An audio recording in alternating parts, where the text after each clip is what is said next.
ఒరవడి దిద్దింది మన సిద్దిపేట. దీక్షా దివస్ని ఇట్లా ఘనంగా జరుపుకోవాలనే ఈ సాంప్రదాయానికి శ్రీకారం చుట్టింది కూడా సిద్దిపేటనే. సిద్దిపేట సిరిసిల్లనే మొట్టమొదటిసారి జరిగింది. చరిత్రని యాదించుకోవాలి,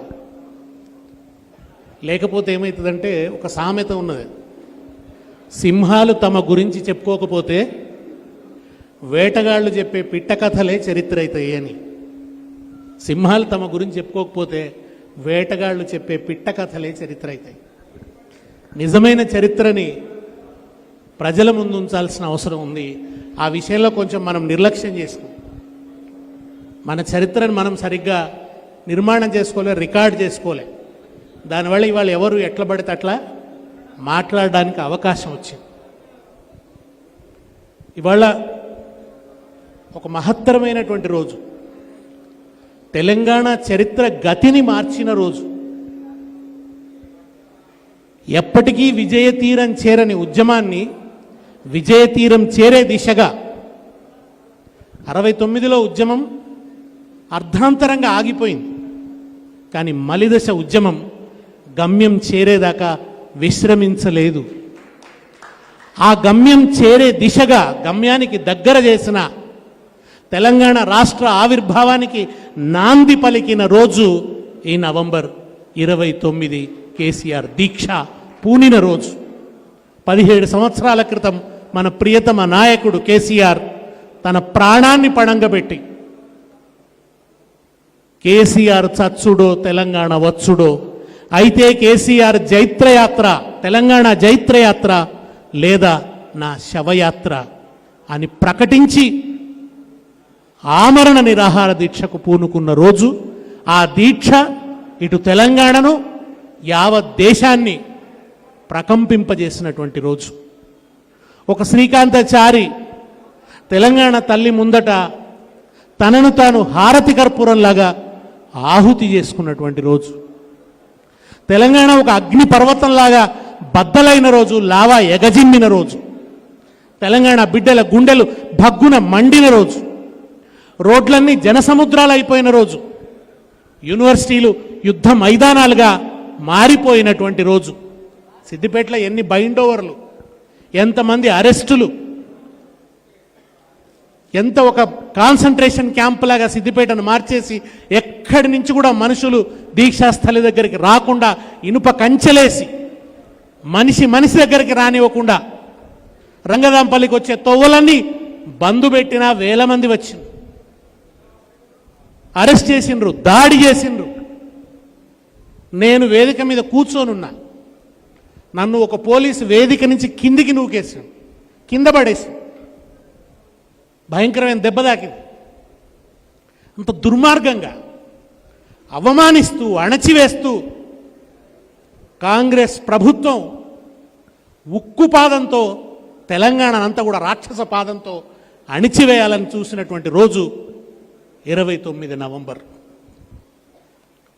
ఈ దీక్ష తెలంగాణ ప్రజల్ని ఒకటి చేసింది. ఈ దీక్ష కాంగ్రెస్ ప్రభుత్వం ఎంత కర్కోటకమైందో ప్రజల ముందు పెట్టింది. ప్రజల గుండెలు భగ్గుమని, బిడ్డలు ఆహుతి అయిపోతుంటే, కేసీఆర్ దీక్ష చేస్తుంటే, అనేక కుట్రలు జరుగుతుంటే తట్టుకోలేక బయటకు వచ్చింది. ఆ వేడి మండించింది. 11 రోజులు తెలంగాణ భూకంపం వచ్చింది. తెలంగాణలో భూమి ఆకాశాలు ఒకటైనాయి. కనుక ఢిల్లీ కదలవలసి వచ్చింది. కానీ వాళ్ళ మహేష్ గౌడ్ ఏమంటున్నాడు? మహేష్ గౌడ్ గారు ఏమంటున్నారంటే కేసీఆర్ దీక్షతో తెలంగాణ రాలేదు అంటున్నాడు ఆయన.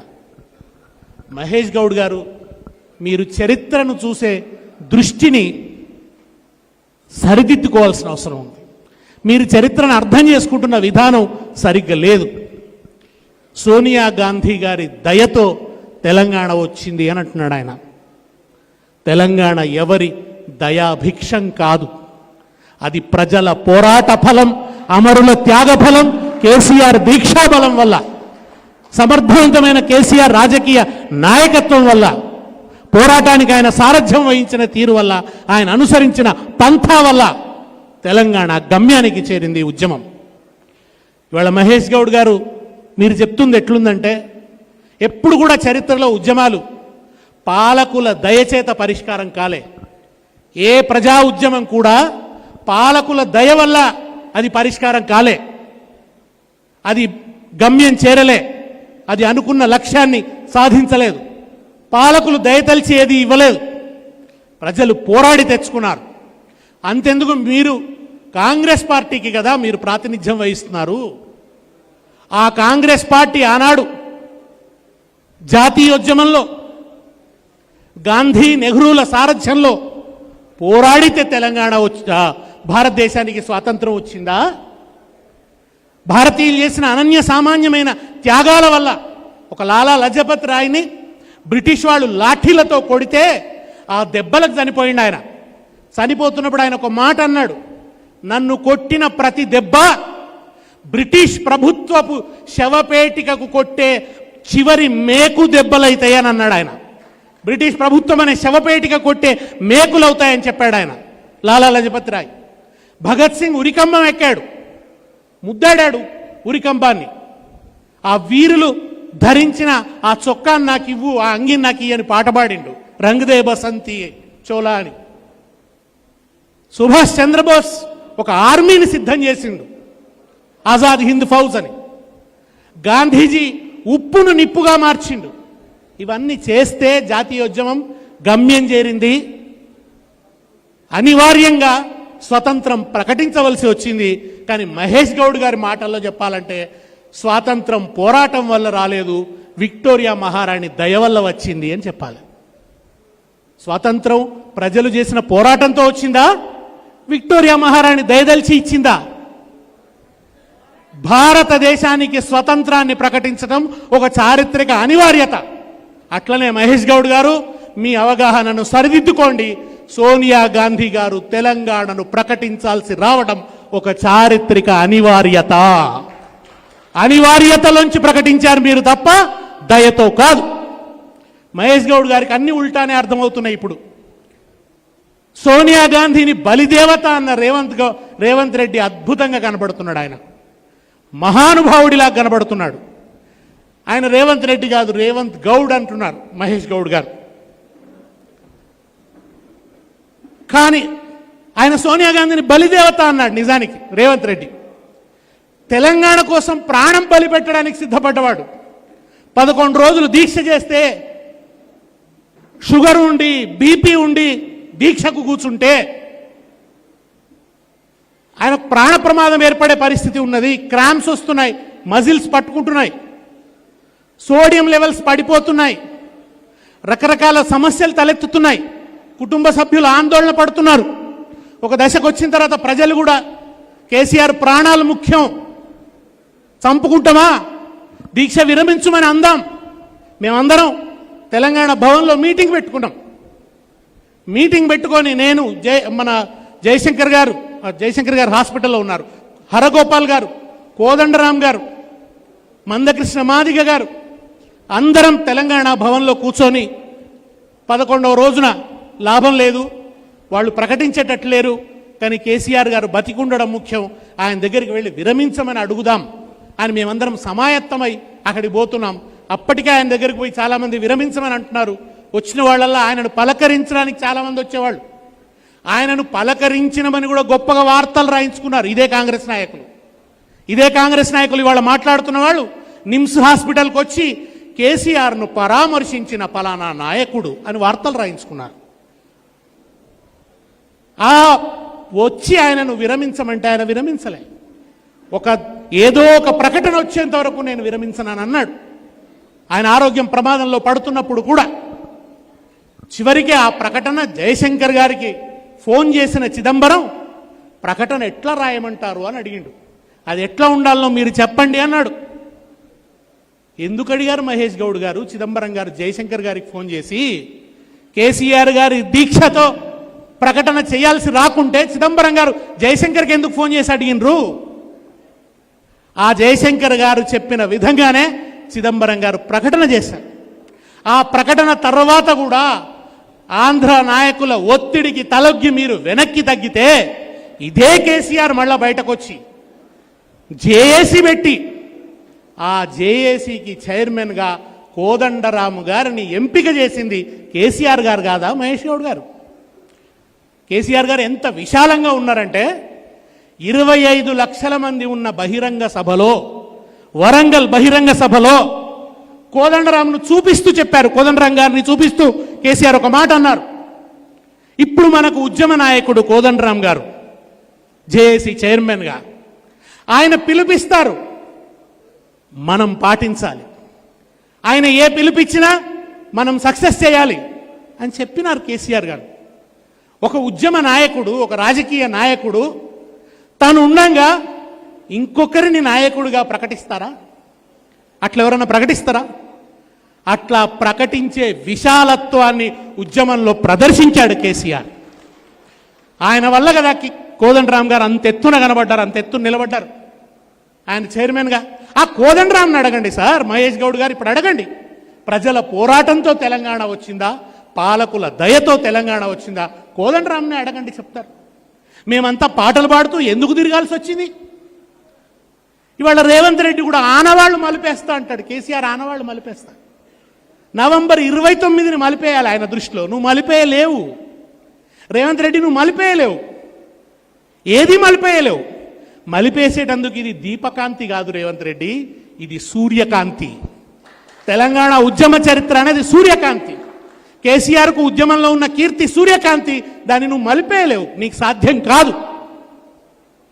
తగిలి మదంబుచే తన్ను నెరుంగక తెగకొని పోరుటెల్ల అతి పామరుడై చెడుటింతెగాక తా నెగడి జయింపనేరడది నిక్కము తథ్యము ధాత్రి లోపలను తెగియొక కొండతో తగరు ఢీకొని తాకిననేమి భాస్కర అని చిన్నప్పుడు భాస్కర శతకంలో పద్యం చదువుకున్నాం.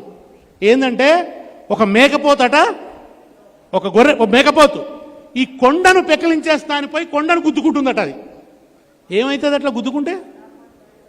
దాని తలనే బద్దలవుతుంది. కనుక ఇవాళ కేసీఆర్ కీర్తిని నేను పెకలించేస్తా, కేసీఆర్ చరిత్రను నేను పెకలించేస్తా అని ఆ గొర్రెపోతోలే కొండను గుద్దినట్టు గుద్దుతున్నాడు రేవంత్ రెడ్డి. దానివల్ల నీ తల బగులుతా తప్ప కొండ పెకలదు, కొండ తరగదు. ఒకటి నిజం, తెలంగాణ ఉద్యమకారుడిగా, తెలంగాణ ఉద్యమానికి అద్భుతమైన నాయకత్వం అందించిన వాడిగా, గమ్యానికి చేర్చిన వాడిగా, తెలంగాణ ఉద్యమానికి విజయం అందించిన నాయకుడిగా, అద్భుతమైన నాయకత్వాన్ని అందించిన వాడిగా కేసీఆర్ కీర్తిని నువ్వు మలిపేయలేవు. అదే సమయంలో తెలంగాణ ద్రోహిగా నీకున్న మరకను కూడా నువ్వు మలిపేసుకోలేవు రేవంత్ రెడ్డి. నువ్వు ద్రోహి అనేది చరిత్రలోంచి మలిగిపోదు, ఆయన పోరాటానికి సారథ్యం వహించాడన్నది కూడా మలిగిపోవు. ఈ రెండు నువ్వు మలిపేయలేవు. నువ్వు నవంబర్ 29ని మలిపేయలేవు, డిసెంబర్ 9ని మలిపేయలేవు, జూన్ 2ను అంతకంటే మలిపేయలేవు. ఆ జూన్ 2 తెలంగాణ ఏర్పడ్డది కనుకనే ఈ తెలంగాణ ప్రాంతంలో ఉన్న నాయకులకు ఎలివేషన్ వచ్చింది. రాష్ట్రం చిన్నగా అయింది కనుక కొత్త నాయకులకు ఎలివేషన్ వచ్చింది. ఇవాళ ఎందుకు అంబేద్కర్కు మనం దండ వేసుకొని వచ్చినాం, మహానుభావుడికి? అందుకో దండాలు బాబా అంబేద్కర, అంబరాన ఉన్నట్టి చుక్కలు కురవంగో, ముందుగా నినుదలచి పాటలు పాడేము, చీకటి మా బతుకుల్లో సూర్యుడు మొలవంగో. అందుకో దండాలు బాబా అంబేద్కర, అంబరాన ఉన్నట్టి చుక్కలు కురవంగో. ఆ మహానుభావుడు ఒక రాష్ట్రం ఏర్పడాలంటే అసెంబ్లీలో తీర్మానం కానక్కర్లేదు, ఆ తీర్మానం పాస్ కానక్కర్లేదు. ఎందుకంటే ఒక రాష్ట్రంలో బలమైన మెజారిటీ వర్గం అది చాలాసార్లు చిన్న రాష్ట్రాలు ఏర్పడడానికి అడ్డుపడుతుంది. కనుక అటువంటి అవసరం లేదు, కేంద్ర ప్రభుత్వమే కొత్త రాష్ట్రాలను ఏర్పాటు చేస్తుందని ఆయన దూరదృష్టితో రాజ్యాంగంలో రచించినాడు కనుక తెలంగాణ ఏర్పడ్డది. అందుకని ఇవాళ మొట్టమొదట మనం అంబేద్కర్కు దండ వేసుకున్నాం, తర్వాత తెలంగాణ తల్లికి దండేసినాం. తెలంగాణ తల్లి నేను మలిపేద్దాం అనుకున్నాడు, ఇంకొక రూపం తెచ్చిపెట్టిండు. తెలంగాణ తల్లికి నగలుండొద్దన్నాడు, గద్దరన్న పాట రాసిండు. పసుపు పచ్చ ఆకుపచ్చ నపరాయి సూపుజూడు, ముదిమాణిక్యం అమృతపాలి ముద్దు ముద్దు ముఖము చూడు, దేవుళ్ళకు మారు రూపము నల్లసరపు నునుపు చూడు, నల్లసరపు నునుపు చూడు, కొంగు బంగారమమ్ము సింగరేణి మందామర్యమ్ము కొంగు బంగారమమ్ము సింగరేణి మందామర్యమ్ము ఎండి బంగారం దండిగా ఉన్నా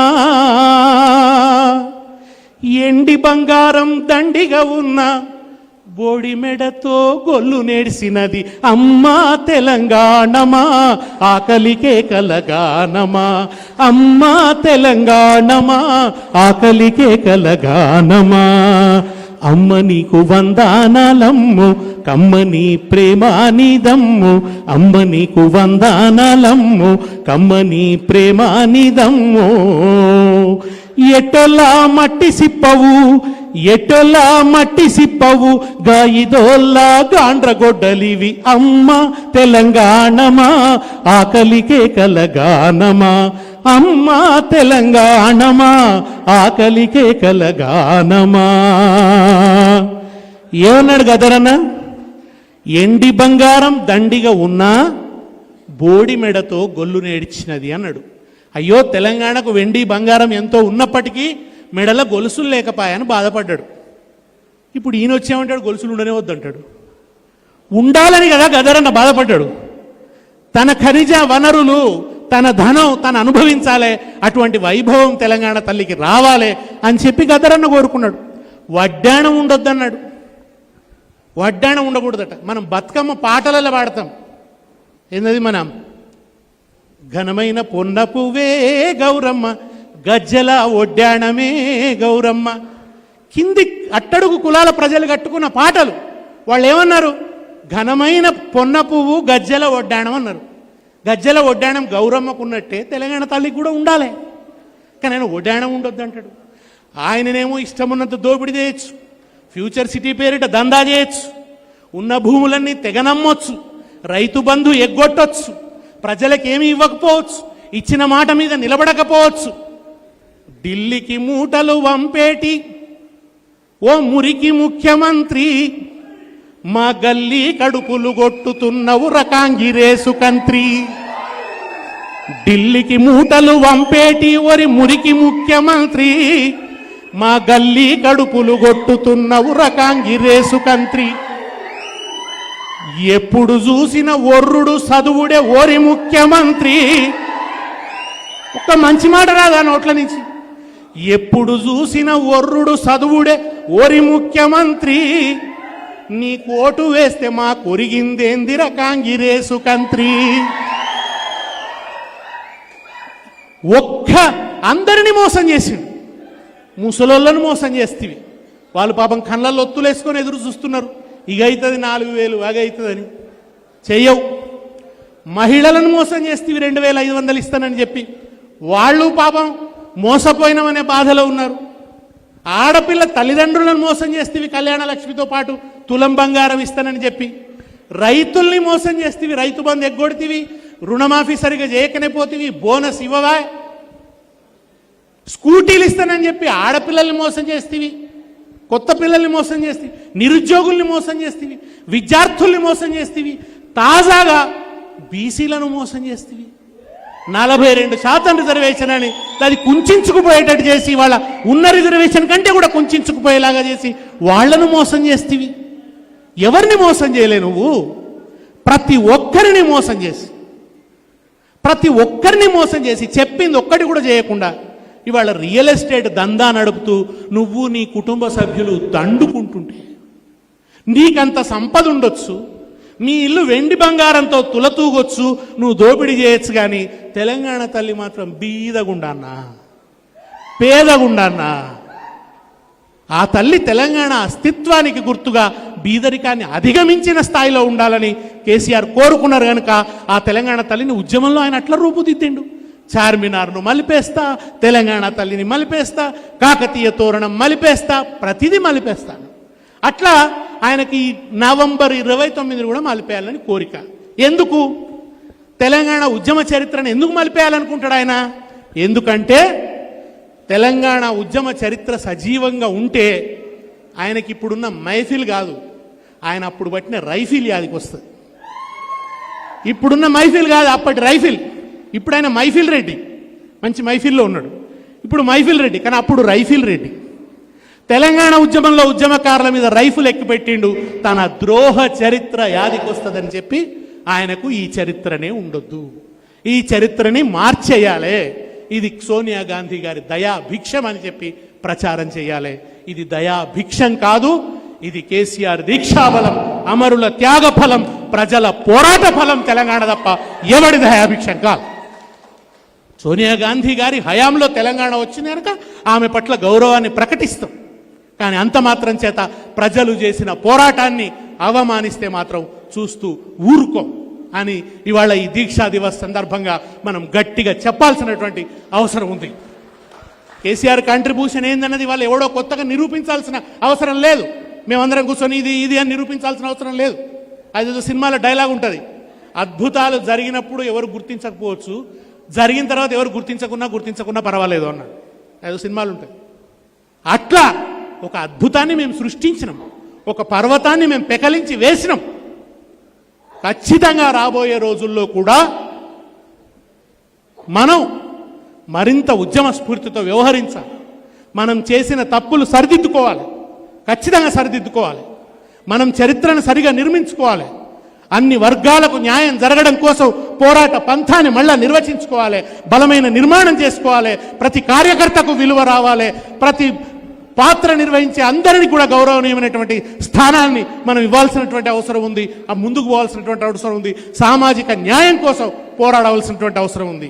ఏ అట్టడుగు కులాలైతే నిలబడ్డాయో, పోరాటంలో ముందు భాగంలో నిలబడ్డాయో, ఆయన దాశరథి ఎప్పుడో కలగన్నాడు, అన్నార్తులు అనాథలుండని ఆనవయుగమదెంత దూరం, కరువంటూ కాటకమంటూ కనిపించని కాలాలెప్పుడో, పసిపాపల నిదుర కనులలో ముసిరిన భవితవ్యం ఏదో, గాయపడిన కవి గుండెలలో రాయబడని కావ్యాలెన్నో, ఆ చల్లని సముద్ర గర్భం దాచిన బడబానలమెంతో, ఆ నల్లని ఆకాశంలో కానరాని భాస్కరులెందరో,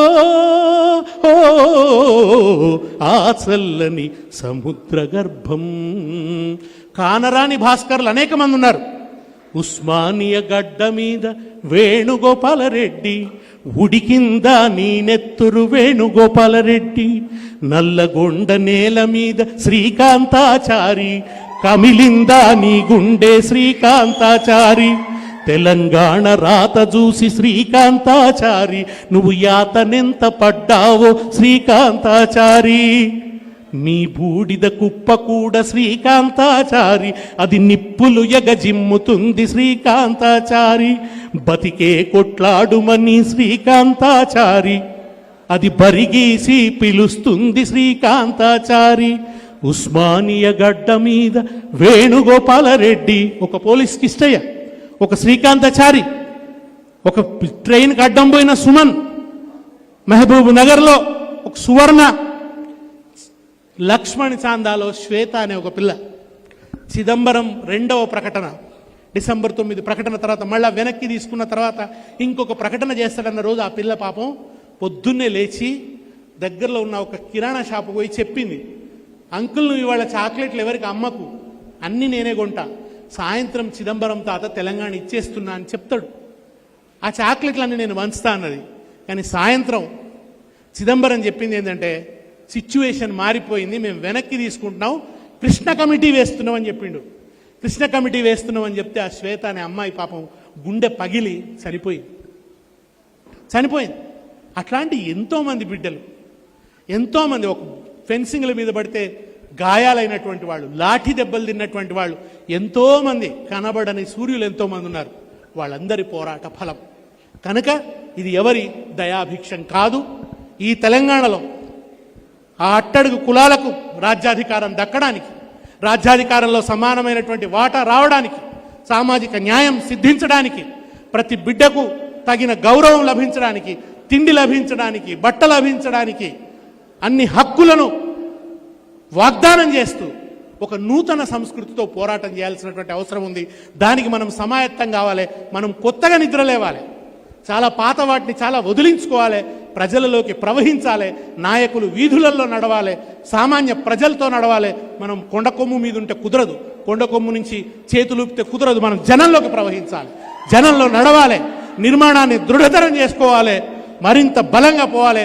మళ్ళా ఒకసారి తెలంగాణ ఉద్యమం నాటి ఆ ఉత్సాహాన్ని, ఆ ఉద్వేగాన్ని, ఆ పోరాట పటిమని, ఆ పదునుని, నిరంతర భావజాల రచనలో నిమగ్నమైన తీరుని, వాటన్నిటిని కూడా ఒకసారి తిరిగి అవగాహన చేసుకొని అందరినీ కలుపుకొని ఒక స్నేహ బంధం వెల్లివిరిసే విధంగా మళ్ళా ఒక కొత్త పద్ధతిలో మనందరం కూడా పోరాడాలి.